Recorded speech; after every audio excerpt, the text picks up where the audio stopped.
The FLX is the latest and greatest on our Thermage line.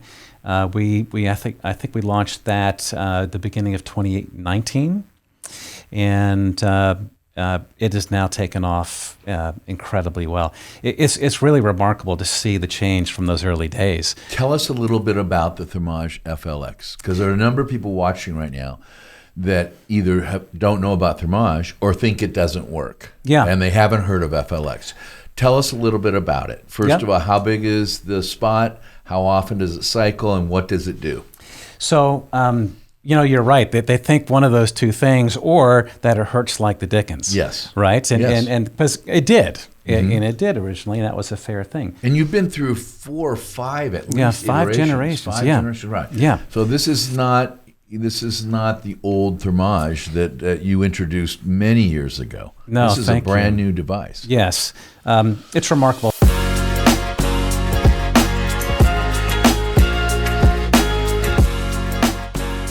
Hello, everyone, and welcome back to the Technology of Beauty, where I have the opportunity to interview the movers and the shakers of the beauty business, and today is no exception. With us today is my dear friend, Gus Rhodes. Gus is now with Solta Medical, but he's been with a number of companies, as you're going to hear, and he's been a friend for many years. Welcome, Gus. Thank you, Grant. Nice to be here. It's so great that you came in to see us and share all of your intelligence and your background and so forth. Why don't you start by telling the audience where you came from, where you went to school, and that sort of thing. Give us a little feel for Gus. Well, sure. Yeah, I grew up East Coast, actually, which most folks don't know. Yeah, I didn't know that. Yeah, outside of Philadelphia. And, went to Villanova University back when Howie Long was actually at Villanova University. I remember it. A long time ago. Yeah. After I graduated, though, I started heading west and actually had a job in San Diego. And I thought this is going to be sweet and a great transition for me. And as I was driving through Texas, stopped at a friend's house, and I wound up staying and never left. So we started an antique reproduction company. Is that right? And we were making roll-top desks and barrister bookcases and the old wooden ice boxes. Uh-huh. And it was pretty fun. What part of Texas? So that was in San Antonio. Uh-huh. And so we had a wholesale business, and we were up at the Dallas Furniture Show and highlighting all of our products. And after a week, we came back, and I needed to see where our controller was, and they apparently thought he was with us, and that was the end of that company because he had taken all of our money. Oh no! So it was a good lesson. So you pivoted. So we pivoted, and eventually got into medical and started actually with U.S. Surgical. And, they had the initial surgical staplers to replace hand suturing of internal anastomoses, et cetera. Yep. And then they developed the laparoscopic products to allow us to take gallbladders out laparoscopically, and then just kept going and going and going. And that was a great career. That was about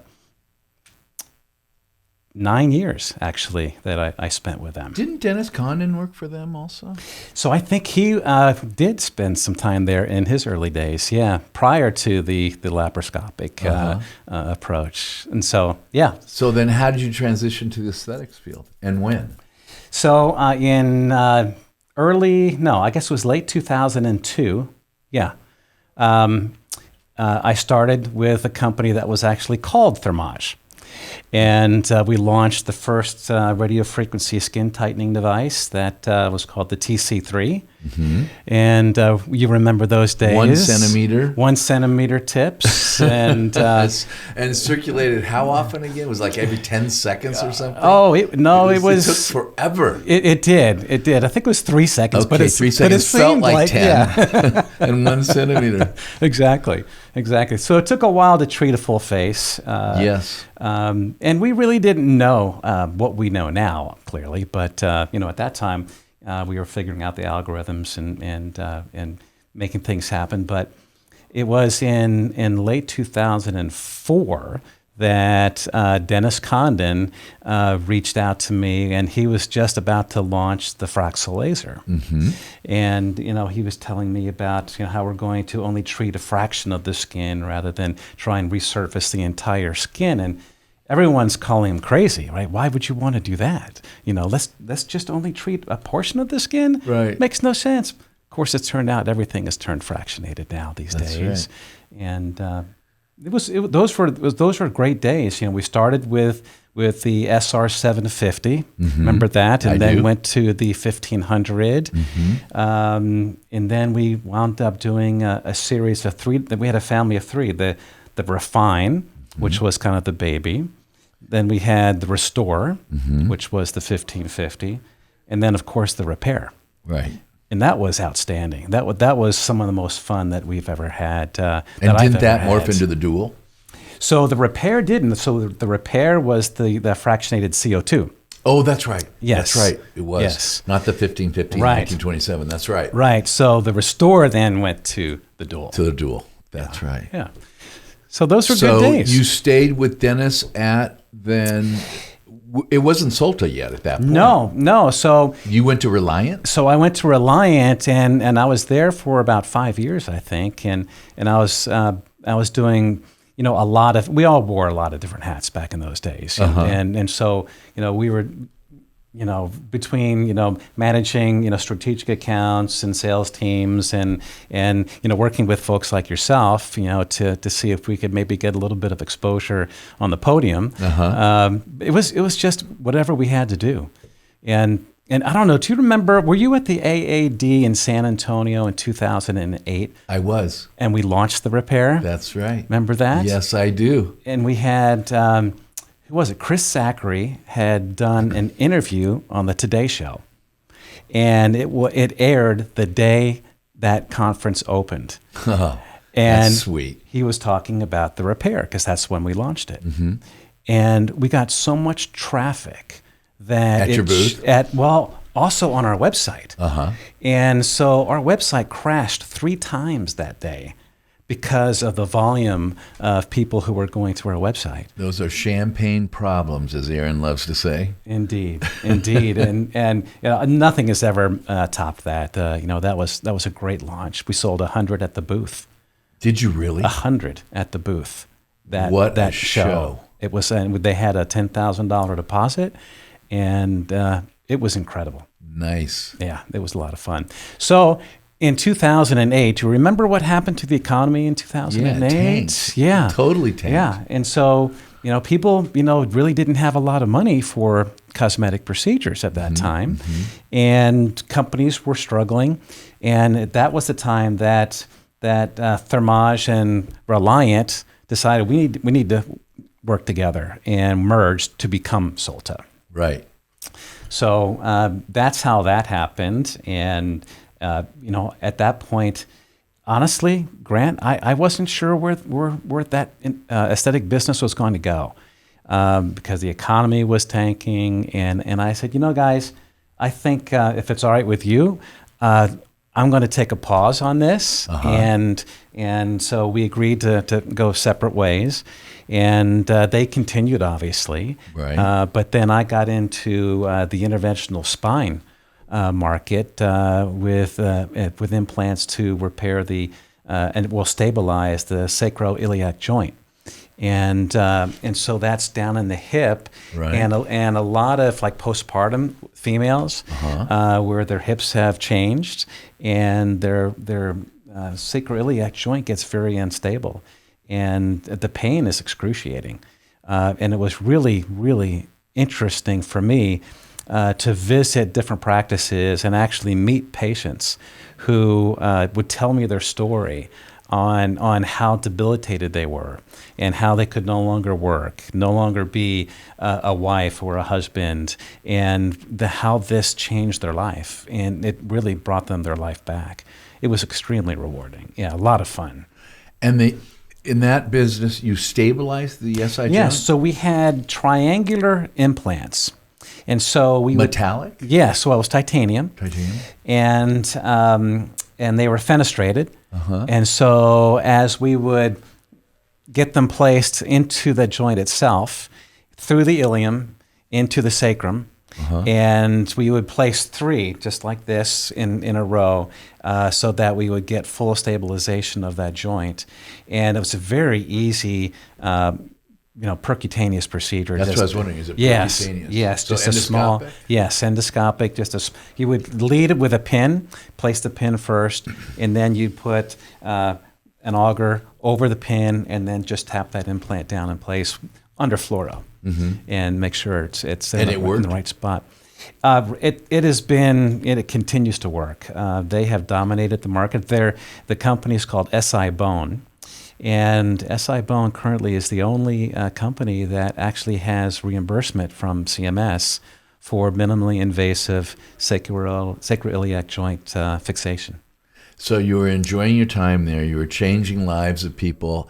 When did you come back to the aesthetic business? So it wasn't until the end of 2019, actually. So you were gone for 10 years? I was gone for 10 years. I was in interventional cardiology after interventional spine. Okay. And so that was the remaining years in between. So stents and that sort of thing? So well before I was doing plumbing with stents and balloons, but this was actually an atherectomy device. And so it would, we put it in through the groin in the femoral artery, lead it up to the heart, and it had a crown on the top of it that would sand away the plaque from within the arteries of the heart and open them up so that you could actually get a stent placed in there without kind of the a rebound. roto-rooter? Kind of a roto-rooter, yeah, pretty much, except it was eccentrically placed on the wire. So as it spun, centrifugal force would have it circumvent the entire artery. So it's not just drilling a hole. We actually were sanding. It was differential sanding. So it's like if you take a nail file and you rub it across the top of your finger. Okay. It won't hurt your skin, but it will definitely file where it's resistance. And that's the same principle of this. So how it would protect the artery itself, but take the plaque out. Really cool stuff. That is very cool. Yeah. But anyway, Yeah. long story short, Bill Humphreys, our friend Bill Humphreys, who he was at Valiant. he was at Valiant, and then he was over at Ortho Dermatologics as part of Bausch. And Solta reported up to Ortho under Bill. And not many people knew that. I don't know that. Yeah. Yes, not many people knew that. And so, Solta had been for sale for God knows how many years, right? When Valiant took over. Yep. And when a company is for sale, how much do you invest in that company? Not a whole lot. You try want to trim the fat, right? Yeah, You're trying to cut as much excess out. Right, to show the highest EBIT you can and so forth. And so, as it was on for sale, it was still growing, but it was pretty much stagnant. And then once it became part of Ortho Dermatologics and Bausch Health, and Bill was like, no, we're going to invest in this.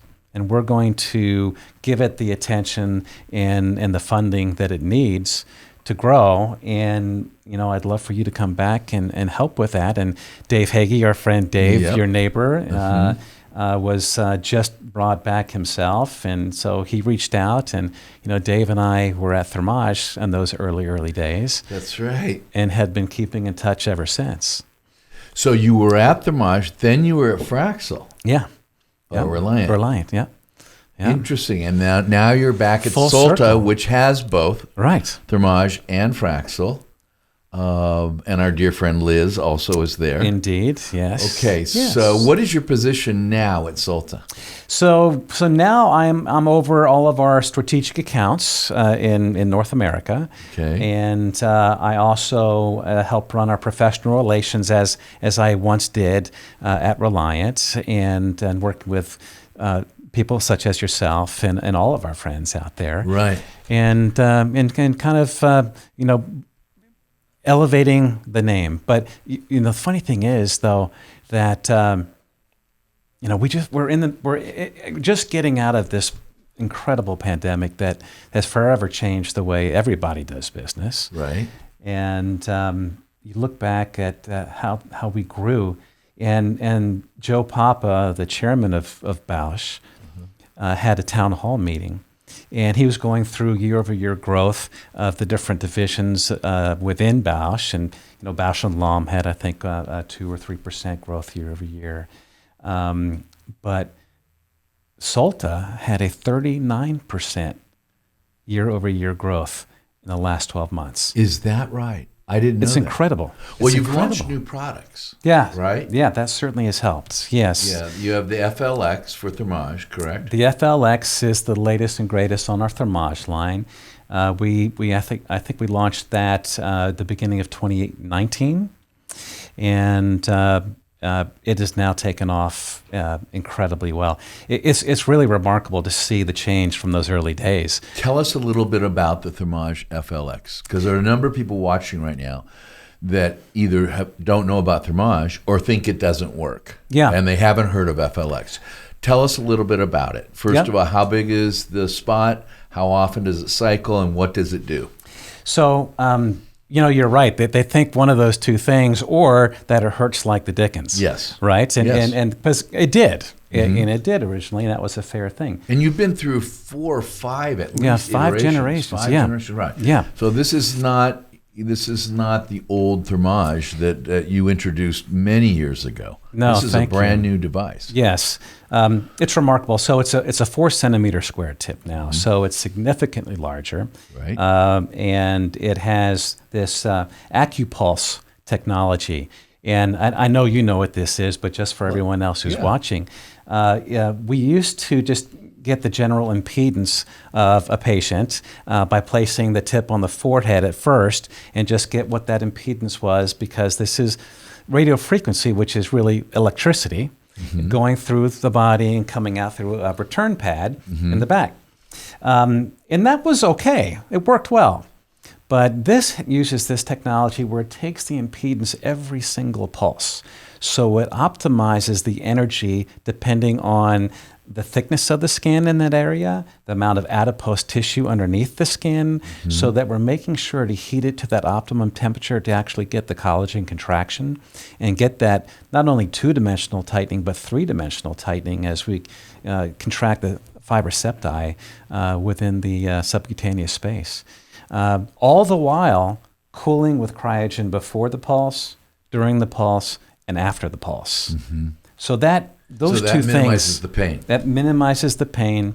One of the ways we minimize the pain, and that was a great softball, by the way. Thank you for that. You're welcome. Well, I've had the FLX. Yes. In fact, Dave Hagee, you mentioned earlier, my neighbor here in Hermosa Beach, Manhattan Beach, he came and introduced it to me, and I was afraid of the pain because I know how much the Thermage of old used to hurt. Right. And I had the FLX, and to my amazement, it didn't hurt. And the vibration, did that make an impact as well? Yes. Because using the gate theory? The gate theory of pain, Yeah. Yep. And we use that with injectables and other things. Of course, and, yes. It's been used with anesthesia and so forth. Yeah, but the cooling, the vibration, the gate theory, and the impedance, checking it as you go, it makes so much sense, because we used to just do it once and then assume that the impedance, which is the reciprocal of resistance, would be the same. And in fact, it isn't, because my cheek is not the same as my forehead. Indeed. And the fact that we can do it on an ongoing basis, God, it sounds like I own the company.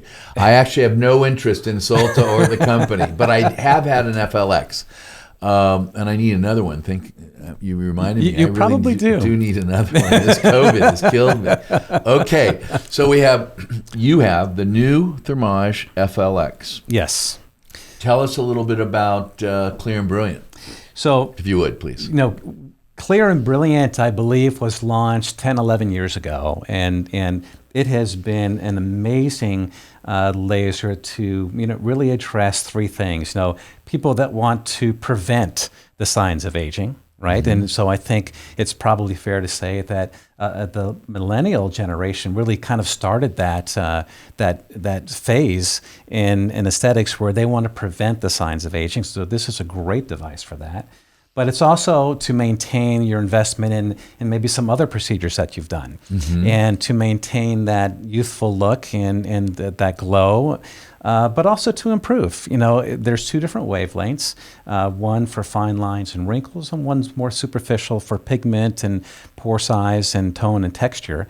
And they were usually used one or the other. Right. Right? Well, you would either use the one for the lines or use more superficial for pigment and tone and texture. But just this year, we launched the new Clear and Brilliant Touch, and that has been a game changer. The interest and the demand for that device has been incredible. And we did a number of things. We certainly updated the user interface so that it's so much more easy to work with and to be able to select what you want to do. But we also were able to now, anytime within the procedure, interchange wavelengths from either the 1440 or the 1927 with one treatment tip. So that 1440 and 1927, for those of you who aren't in the business, refers to the nanometers. That's the wavelength of the laser. Correct. So they can interchange between the two wavelengths, and they do different things. Right, Gus? You got Did I get it right? Absolutely. and as you know, this thing just took off, and we really expected that this would be something that would expand our market and expand our reach beyond those that have had our legacy device for many, many years. But remarkably enough, the interest with current owners has been really, really high. It's always exciting when you launch another generation. It's always exciting when you launch anything. Something that's brand new clearly has a lot of pizzazz to it. But another generation that really makes a difference, it's been a great success so far.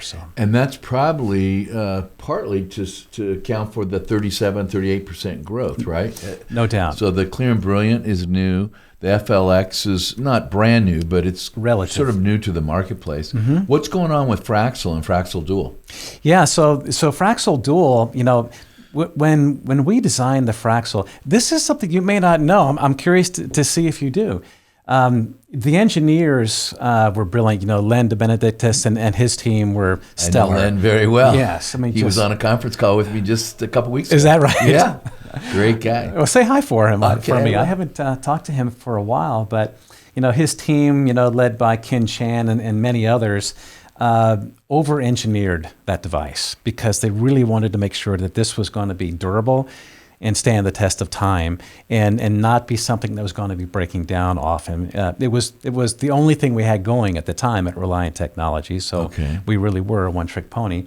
But what I mean by that is that the laser source itself is a telecom grade laser source. So it's the same source that runs the transatlantic cable to transmit all of that data underneath the Atlantic Ocean. I did not know that. Yeah. And did we have to do that? Absolutely not. But Len engineered that? Len said we need to do this. And so I think that has probably been the one most important thing that has led to the longevity of this product line. But of course, the Fraxel was the first fractionated laser, with that scanning technology that really, it's like you're roller painting the skin as opposed to stamping the skin, and that really was a game changer. And it's pixelated. Yes. Like you say fractionated. So yes. For those of you, it's pixelated, if you will. The laser comes out, and they can roll across instead of doing stamps. Yes. Right? Yes. So it's a smoother delivery, basically, is what that meant. But, right now we have the dual, so we do have the two wavelengths, so it's the 1550 and the 1927. Yep. The big difference between the one in the dual and the one in the Clear and Brilliant Touch is that this is a much more powerful device. For the 1550, it's a 30 watt system. For the 1927, I think it's a 20 watt system, but the Clear and Brilliant is only a single watt. It's a diode. It's not the same source. And it's meant to be more superficial and not as powerful. But those are still, the Fraxel Dual is still kicking. It's there's rumors out there that we're doing something with it. We'll have to wait and find out. But I think it's safe to say that we would love to see something come out in the Fraxel line again. Absolutely. Yeah. I'm waiting for it. I've heard those rumors also, but I have no inside information.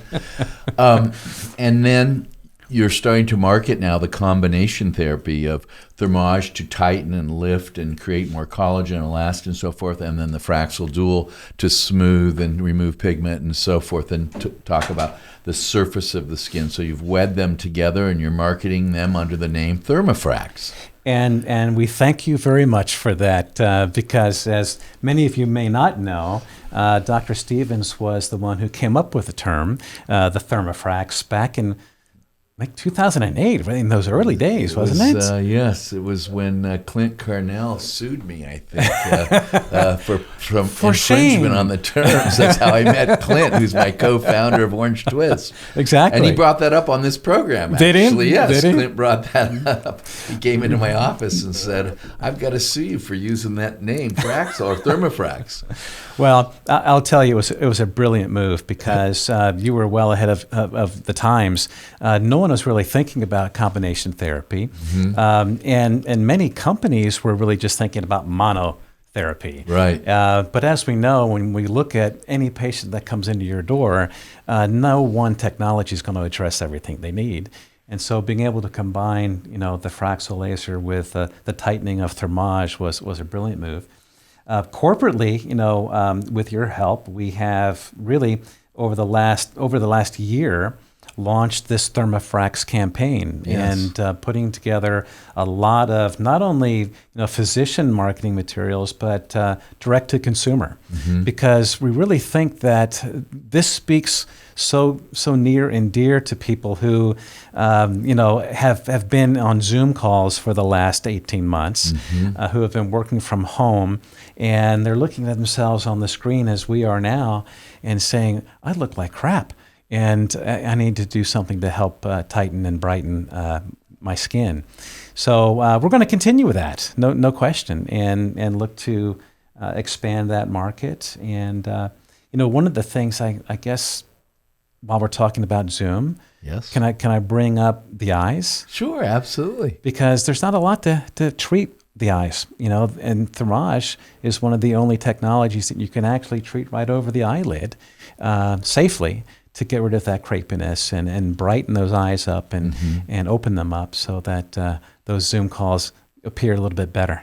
Well, in addition to that, if you treat the forehead, the brow lifts up a little bit and you have more visibility of the lid and you look less sleepy, less dreary, and so forth. And you mentioned tighten and brighten, and you said that. And that addresses really the concept that I talked about with Thermofracs years ago, because the tighten part is the Thermage. The brighten generally is referred to the skin, which is pigment and wrinkles and so forth. So when you get tighten and brighten, that's Thermofracs. Basically, you can do both in one. Yes. And there are other ways to do that also, but I happen to believe that that's a wonderful marriage of two different technologies, radiofrequency and lasers, two different technologies that come together. And patients, they don't really care the frequency. They don't really care the energy source. They just want to look better. They say, hey, I want to look better.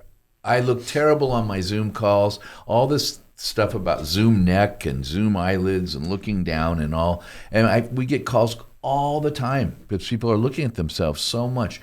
Most guys look at themselves historically before COVID 10 minutes max a day in a mirror. Is that right? Generally 5, because they're brushing their teeth or shaving. That's generally what they did. Now they're spending multiple hours a day looking at themselves on Zoom calls, and unfortunately looking down most of the time, which makes their eyes look up and makes their bags pop out even more, their double chin, and all the rest. And then they're calling me up and saying, hey, Grano, you're not going to believe it, but I look like crap on Zoom. You and me and all of us. That's right. Yeah. So that's what's opened the gateway, actually, for a lot of males coming in, frankly, because women have looked at themselves for hours a day for years, forever. And we love them. Makeup, and we love them for it. Yes, absolutely. But we as guys have traditionally and typically not been as aware. And now we're painfully aware that we need some help. I think that's very fair to say, So without question. tighten and brighten Yes. is a good thing. Yeah. And I think, as we continue to expand the market, depending on who the patient is, maybe we use Thermage with Clear and Brilliant, depending on what they need Yeah, why not? to do the same tighten and brighten, because you just mentioned there's many ways to get there. So that's something that maybe we'll be looking at too in the future. There's no reason why you can't couple those two together if they have less needs on the skin surface, Right. less brightening needs, Right. if you will. Right. Okay, so that opens the door to my next question, and that is about the future. So I noticed you brought your crystal ball. I saw that. And I'd like you to tell me, you've been in this business for many years. You left for about 10 years. You came back. You've seen the development of these various energy-based technologies, all in the non-surgical area. Tell me what the future looks like, let's say 3, 5, 10 years from now. What are we going to look at? What's it going to look like 3 years from now, 5 years, 10 years? Well, one thing we know for sure is that technology doesn't slow down. It's going faster than it's ever gone, in my opinion. And I think whoever can come up with the answer to hair loss and cellulite is probably going to have a good run. There's the mechanical hair transplant systems, but to get natural hair growth, PRP, I think, is going to play a big role in that in some form or fashion. I know there was controversy recently about whether that's appropriate or not, but I think as long as it's autologous, that using your own blood to use, I think that's probably, is that right? Still That's okay, correct. right? Yeah. Cellulite, we have some technologies out now, some injectables that I'm looking forward to seeing how that goes. I think you probably have started using that. Absolutely. Yeah. So those are two things that I immediately think about that are probably going to be interesting to see how that goes. But beyond that, we talk about this pandemic and the response that we had from industry to generate the vaccines. And you look at the vehicles, the drug delivery systems that they're using, a lot of this mRNA technology, Right. and lipid-mediated delivery of drugs. Obviously in the medical dermatology side, I think, drug delivery is a huge opportunity. But it might also come into aesthetics at some point. I look at a couple companies in the Bay Area right now. One in particular that is using mRNA technology to deliver product that actually restores youthfulness. Is this transcutaneous delivery? Yes. So topical. Yes. And I don't know enough about it to speak intelligently, but That's never stopped you before. well, don't let the truth get in the way of a good story, right? But it's actually fascinating to me. I think that's drug delivery at some form or fashion. I think is as a result of this pandemic, I think might have a I would agree with you. neat thing. I would agree with you. We had Ryan Beal on this program talking to us about DIVE, D-Y-V-E, that is, not D-I-V-E. And he has a very interesting technology that affords and allows transcutaneous delivery of drugs into the bloodstream. Actually, transcutaneous, topical transcutaneous, with measurable levels in the blood, in the urine, and so forth, in ways almost the same as an injection, Wow. but transcutaneous. Wow. It's amazing. And I was asking about the possibility of other things such as Botox and other drugs that might Which be was tried for a delivered. while, right? Yeah, Yeah. well, yeah, that's right. Revance Yeah. tried that for a while and had spotty results. And Well, that would be fantastic. to throw away the needles. Yeah. I hadn't heard about the messenger RNA, the mRNA approach. Well, you may know the person who's kind of leading that charge, Anya Kramer. Oh, yes. Yeah, so she used to be the VP of marketing at Relient for the Fraxel. That's right. And So Anya's running the messenger Yes. RNA transcutaneous. Well, I've got to give her a call. You she should. needs to be on this she does program. need to be on.